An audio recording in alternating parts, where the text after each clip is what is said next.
Imagine a world where every drop of water counts. A world where farmers aren't at the mercy of unpredictable rains, but are empowered to grow thriving crops consistently. This isn't a fantasy, it's the promise of effective water management in irrigation. But the question is, are we doing enough to achieve it? Are we squandering this precious resource, or are we using it wisely?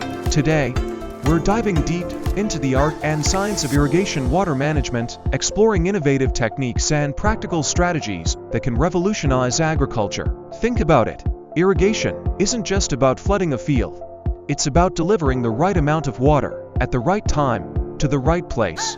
It's about understanding the specific needs of different crops, the characteristics of the soil, and the local climate. And it's about minimizing losses due to evaporation, runoff, and deep percolation. So, where do we begin? First, we need to understand the different irrigation methods available. From the ancient practice of flood irrigation to the modern precision of drip systems, each method has its pros and cons. Which method will be most suitable for your land? Let's talk about flood irrigation. It's been around for centuries, and it's still widely used in many parts of the world. It's relatively inexpensive and easy to implement, but it can also be incredibly wasteful. A huge percentage of the water is lost to evaporation and runoff. So, how can we make flood irrigation more efficient? One way is through land leveling. Creating a perfectly level field ensures that the water is distributed evenly, minimizing runoff and maximizing the amount of water that reaches the plant roots. Now, let's move on to sprinkler irrigation.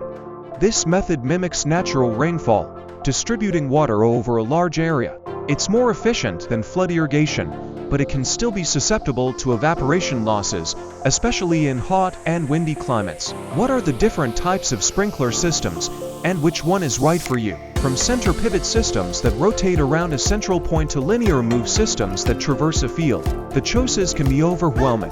And finally, we have drip irrigation, the champion of water efficiency. This method delivers water directly to the roots of the plants, minimizing evaporation and runoff. It's ideal for high-value crops and areas with limited water resources.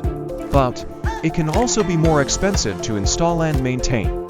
So, is drip irrigation the solution for everyone? Not necessarily. The best irrigation method depends on a variety of factors, including the type of crop, the soil type, the climate, and the availability of resources. Beyond choosing the right irrigation method, effective water management also involves understanding the water requirements of your crops. Different crops have different needs. Some are thirsty, others are more drought tolerant. How can you determine how much water your crops actually need? One way is through evapotranspiration, the combined process of evaporation from the soil surface and transpiration from the plants. By measuring evapotranspiration, you can get a good estimate of the water that your crops are using. Another crucial aspect of water management is scheduling irrigation. Don't just water your crops whenever you feel like it, water them when they actually need it. This means taking into account factors like the weather forecast, the soil type, and the stage of crop growth. How can you create an effective irrigation schedule? One approach is to use weather data and crop growth models to predict the water needs of your crops.